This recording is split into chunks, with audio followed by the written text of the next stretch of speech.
ஓம் சாந்தி. 14/5/2026 சாக்கார முரளி. சிவபாபா சொல்கிறாங்க, இனிமையான குழந்தைகளே, பாபா எவ்வாறு அன்புக்கடலாக இருக்கின்றார், அவரை போன்று அன்பை இவ்வுலகில் வேறு யாரும் கொடுக்க முடியாது. அவ்வாறு குழந்தைகள் நீங்களும் தந்தைக்கு சமமாக ஆகுங்கள். யாரையும் துக்கப்படுத்தாதீர்கள்.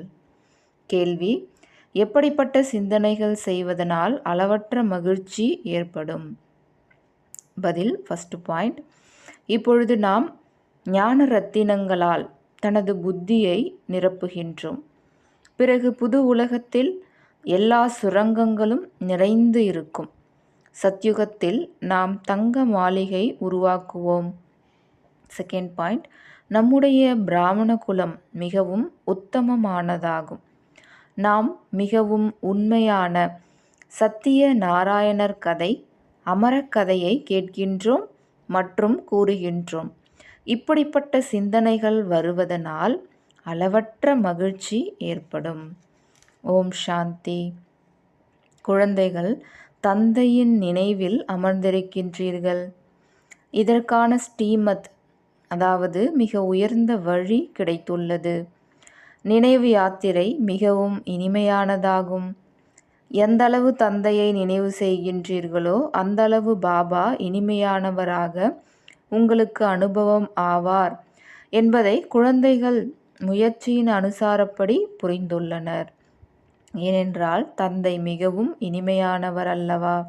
ஒரு பாபா மட்டுமே அன்பு செலுத்துபவர், மற்ற அனைவரும் கஷ்டம் தருபவர்கள். முழு உலகத்திலும் ஒருவருக்கொருவர் தொல்லை கொடுக்கின்றனர். தந்தை அன்பு செலுத்துவதை குழந்தைகள் நீங்கள் மட்டுமே அறிந்துள்ளீர்கள்.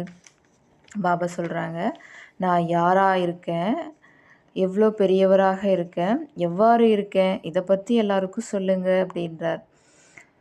நான் புள்ளியாக இருக்கின்றேன் என ஆத்மா அறிந்திருக்கின்றது. நம்முடைய தந்தையும் அவ்வாறு தான் இருக்கின்றார். ஆத்மாதான் ஷரீரத்தின் மூலம் தனது பங்கை செய்கின்றது. யாரை புள்ளி என கூறுகின்றோமோ அவர் மிகவும் சூட்ச்மமாக இருந்தாலும் மகிமை அளவற்றதாக இருக்கின்றது என குழந்தைகளாகிய உங்களுக்கு நம்பிக்கை இருக்கின்றது. ஞானக்கடலாக அமைதிக்கடலாக இருக்கின்றார் என பாடினாலும் அவர் எவ்வாறு சுகத்தை தருகின்றார் என புரிந்து கொள்ளாமல் இருக்கின்றனர். யாரெல்லாம் எந்த அளவு ஸ்ரீமத் படி நடக்கின்றனர் என்பதை இனிமையிலும் இனிமையான குழந்தைகள் அறிந்து கொள்ள முடியும். சேவை செய்வதற்காக ஸ்ரீமத் கிடைக்கின்றது. சத்யுகத்தில் நீண்ட ஆயுட்காலம் இருந்தது. சராசரியாக 125 முதல் 150 ஆண்டுகள் வாழ்வார்கள். ஒவ்வொருவரும் தனது முழு ஆயுட்காலத்தையும் வாழ்ந்து முடிப்பார்கள். ஆனால் இப்போதைய உலகம் மிகவும் கெட்டுப்போன உலகம். மீதி மிகவும் குறைந்த காலம்தான் இருக்கின்றது. பாபா சொல்கிறாங்க, நீங்கள் கட்டிடங்கள் கட்டுவதற்கு பாபா ஒருபோதும் தடை செய்வதே இல்லை. நீங்கள் உங்களுடைய வீட்டில் ஒரு அறையில் இந்த பல்கலைக்கழகம், அதாவது யூனிவர்சிட்டி மற்றும் ஹாஸ்பிட்டலை உருவாக்குங்கள். ஹாஸ்பிட்டல் கம் யூனிவர்சிட்டியை உருவாக்குங்க. நீங்கள் செலவில்லாமல் 21 பிறவிகளுக்கு ஆரோக்கியம், செல்வம் மற்றும் மகிழ்ச்சியை இந்த ஞானத்தின் மூலம் அடையுங்கள் என சொல்லுங்கள். மற்றவங்களுக்கும் சொல்லுங்க. நீங்கள் அதிகமாக சுகத்தை அடைகின்றீர்கள். எந்தளவு தமோ பிரதானம் அதிகமாகின்றதோ அந்தளவு துக்கம், அசாந்தி அதிகமாகிவிடும். தந்தை மட்டுமே வந்து சொர்க்கத்தின் ஆஸ்தியை தருகின்றார். ஆனால் குழந்தைகள் உயர்ந்த பதவியை அடைவதற்கு முயற்சி செய்ய வேண்டும். குழந்தைகளாகிய உங்களுக்கு தந்தை வந்து அனைத்தையும் புரிய வைக்கின்றார். மற்றவர்களுக்கு இந்த உலகம் சிறிது காலம் என்பது தெரியாது. பாபா சொல்கிறாங்க, முதலில் நீங்கள் எவ்வளவு திறமைசாலியாக சதோ பிரதானமாக இருந்தீர்கள், இப்பொழுது தமோ பிரதானமாக ஆகிவிட்டீர்கள். நாம் முழு உலகத்தையும் அரசாட்சி செய்தோம் என்பது இதற்கு முன் உங்களுக்கு தெரியாது. மீண்டும் நாம் உலகத்தை அரசாட்சி செய்வோம் என்பது உங்களுடைய புத்தியில் இப்பொழுது வந்துவிட்டது. இவ்வுலகின் வரலாறு பூகோளம் மீண்டும் சுழல்கின்றது. அதாவது 5000 வருஷத்துக்கு முன்னாடி பாபா சொல்கிறாங்க, நான் வந்து உங்களை சொர்க்கத்தினுடைய எஜமானராக ஆக்கியிருந்தேன். பிறகு நீங்கள் 84 பிறவிகளினுடைய ஏணிப்படியில் இறங்கிட்டீங்க. நான் திரும்பவும் உங்களுக்கு அந்த ஆஸ்தியை கொடுக்குறேன். ஆனால் இந்த விஷயங்கள் எந்த ஒரு சாஸ்திரத்துலேயும் கிடையாதுன்றாங்க பாபா. சிவபாபா சாஸ்திரத்தை படித்து வரவில்லை தானே, அவருக்குத்தான் ஞானத்தின் முழு அதிகாரமும் இருக்கின்றது. மற்றவர்கள் சாஸ்திரத்தை படித்து அதனுடைய அதிகாரம் உடையவராக ஆகின்றனர். ஆனாலும் பதீத பாவனரே வாருங்கள் என கூறிக்கொண்டு கங்கையில் நீராட செல்கின்றனர். நீங்கள் கூட பதீத பாவனரே வாங்க அப்படின்னு தான் கூப்பிட்டீங்க. ஆகையில நான் வரேன். நான் உங்களை பாவனமாக ஆக்குகின்றேன். மேலும் உங்களுக்கு கல்வியும் தருகின்றேன். மற்றபடி எங்கள் மீது ஆசீர்வாதம் செய்யுங்கள் என கேட்பதற்கு அவசியமில்லை. நான் டீச்சராக இருக்கின்றேன். எனவே நீங்கள் என்னிடம் கருணை காட்டுங்கள் என ஏன் கேட்க வேண்டும்? நீங்கள் இப்பொழுது தாய் தந்தையின் பொக்கிஷத்தின் எஜமானராக ஆகுங்கள். மேலும் ஆசீர்வாதங்களுக்கு என்ன அவசியம் இருக்கின்றது? லௌகீக தந்தையிடம் கருணை காட்டுங்கள் என கூறுங்கள். இங்கு அதற்கான விஷயம் இல்லை. ஏன்னா நம்ம பாபாவுடைய குழந்தை ஆன உடனே நம்ம பாபாவினுடைய பொக்கிஷத்துக்கு ஆஸ்திக்கு எஜமானராக ஆகிட்டோம். உயர்ந்த பதவினா அது முயற்சி தான் செய்யணும். பாபா கருணை காட்ட மாட்டேன் அப்படின்றார். கருணை காட்டிட்டார் அப்படின்னா இப்போ எல்லாருக்குமே ஒரே மாதிரியாக செய்ய வேண்டியிருக்கும். அதனால் நீங்கள் தான் செய்யணுன்றார். அதுக்கு பாபா என்ன சொல்கிறாங்க? இங்கு தந்தையை மட்டும் நினைவு செய்ய வேண்டும். பரமாத்மாவானவர் அனைவரையும் விட மிகவும் உயர்வாகத்தான் இருப்பார். மற்ற அனைவரும் ஆத்மாக்கள். பரமாத்மா தந்தை குழந்தைகளை தனக்கு சமமாக ஆக்குகின்றார். வேறு எந்த விஷயமும் இல்லை. கிருஷ்ணருடைய கையில் உலக உருண்டை காட்டப்படுகின்றது. குழந்தை பிறந்த நேரத்திலிருந்து ஆயுட்காலம் ஆரம்பமாகின்றது. ஸ்ரீகிருஷ்ணர் முற்றிலும் 84 பிறவிகள் எடுக்கின்றார். கர்ப்பத்திலிருந்து வெளியே வந்தவுடன் 84 பிறவிகளின் கணக்கு ஆரம்பமாகின்றது. லக்ஷ்மி நாராயணராக ஆவதற்கு சுமார் 30-35 ஆண்டுகள் ஆகின்றது. அதாவது கிருஷ்ணராக ஒரு பிறக்கும் பொழுதே, சிறிய குழந்தையாக பிறக்கும் பொழுதே 84 பிறவின்றது ஆரம்பம் ஆயிடுது. ஆனால் 30 வயதுக்கு அப்புறம் தான் சுயம்வரம் நடக்கும். அப்போ தான் ஒரு நாராயணராக பெயர் மாற்றம் செய்யப்படுது சுயம்வரத்துக்கு அப்புறம். ஆகிய பாபா சொல்கிறாங்க, 5000 ஆண்டுகளிலிருந்து 30-35 ஆண்டுகளை கழித்து பார்த்தால் சரியான கால அளவை தெரிந்து கொள்ளலாம். அப்போ அந்த சத்யுகம் ஸ்டார்டிங் அப்படின்றது இவங்க ராஜ்யத்தில் சிம்மாசனத்தில் அமரும் பொழுது தான் அப்படின்றார். சிவபாபா எப்பொழுது வந்தார் என்ற சரியான காலத்தை கணக்கிட முடியாது. பாபா சொல்கிறாங்க, நான் தூர தேசத்துலேருந்து வரேன், இவருக்குள்ளார பிரவேசமாகி உங்களுக்கு சொல்லித்தரேன் அப்படின்றார். பாபா சொல்கிறாங்க, நினைவு நன்றாக இருந்தால் அளவற்ற மகிழ்ச்சி ஏற்படும்.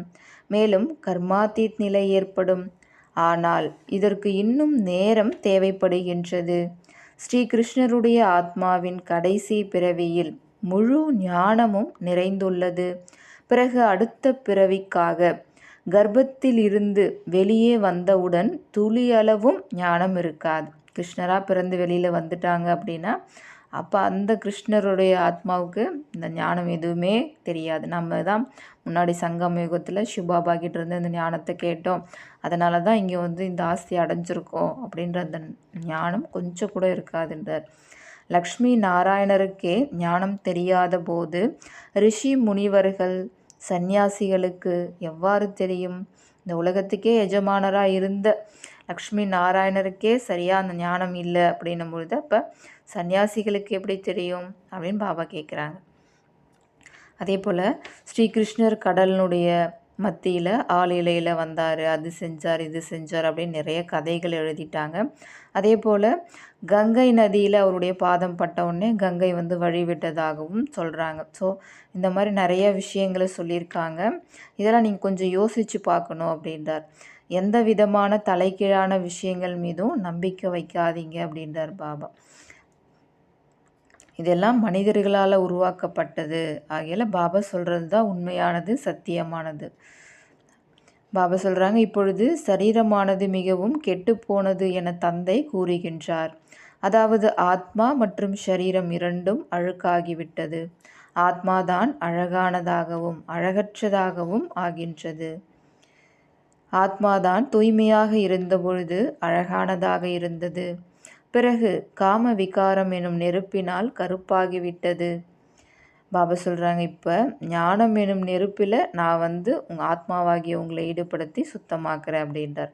அதுக்காக நீங்கள் என்ன நினைவு செய்யுங்க அப்படின்றார். என்ன நீங்கள் நினைவு செஞ்சீங்க அப்படின்னா இப்போ ஆத்மாவில் இருக்கக்கூடிய அந்த அழுக்கு பாவக்கரை நீங்கும் அப்படின்றார்.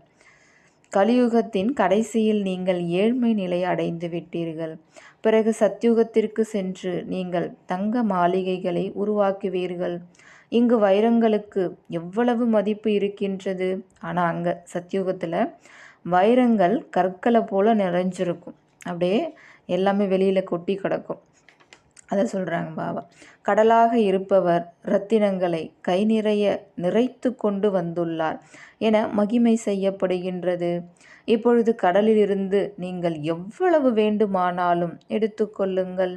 அங்கு சுரங்கங்கள் அனைத்தும் நிறைந்திருக்கும் என்பதை காட்சியாகவும் நீங்கள் பார்த்தீர்கள். எல்லா கஜானாவும் சுரங்கங்கள் எல்லாமே நிரம்பி இருக்குன்றார். அதே போல் அங்கே வந்து ஸ்டார்டிங்கில் இருந்தவங்க காட்சியெலாம் பார்த்துருக்காங்க. அங்கே தங்கத்தாலான செங்கல் இருந்ததாகவும் அதை எடுத்துக்கிட்டு கீழே வரும்பொழுது அது காணாமல் போனதாகவும் குழந்தைகள் சொன்னாங்க. அங்கே தங்க செங்கல்னால தான் மாளிகைகள்லாம் உருவாக்கப்படும், இதெல்லாம் பார்த்துருக்காங்க. பாபா சொல்கிறாங்க, இதைத்தான் மாயாவி விளையாட்டு என காண்பித்துள்ளனர். இவ்வாறு சிந்தனைகள் வரும்பொழுது உங்களுக்கு அளவற்ற மகிழ்ச்சி ஏற்படும்.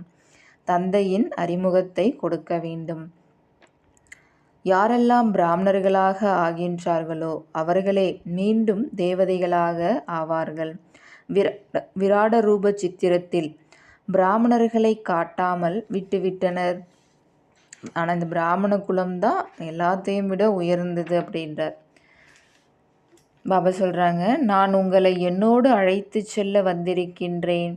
கடைசி காலத்தில் எத்தனை ஆத்மாக்கள் வீட்டை நோக்கி செல்வார்கள்.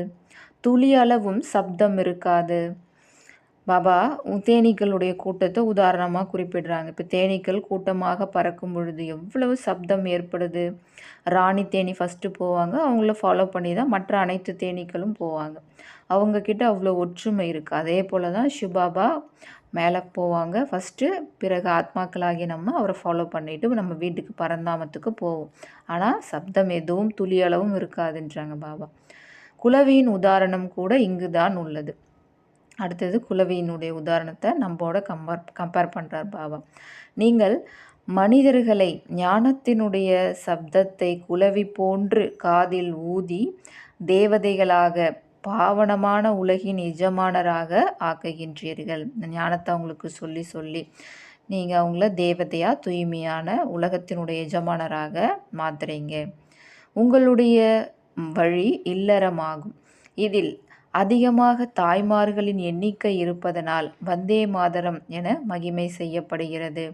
பிரம்மா குமாரி மூலமாக தந்தையின் 21 பிறவிகளுக்கான பொக்கிஷம் கிடைக்கும். தந்தை சதா சுகத்தின் பொக்கிஷத்தை தருகின்றார். உங்களுக்கு எவ்வளவு பெரிய லாட்டரி கிடைத்துள்ளது. எனவே உங்களுக்கு எவ்வளவு மகிழ்ச்சி இருக்க வேண்டும். நல்லது. இனிமையிலும் இனிமையான தேடி கண்டெடுக்கப்பட்ட செல்ல குழந்தைகளுக்கு தாயும் தந்தையுமான பாப் தாதாவின் அன்பு நினைவுகளும் காலை வணக்கமும்.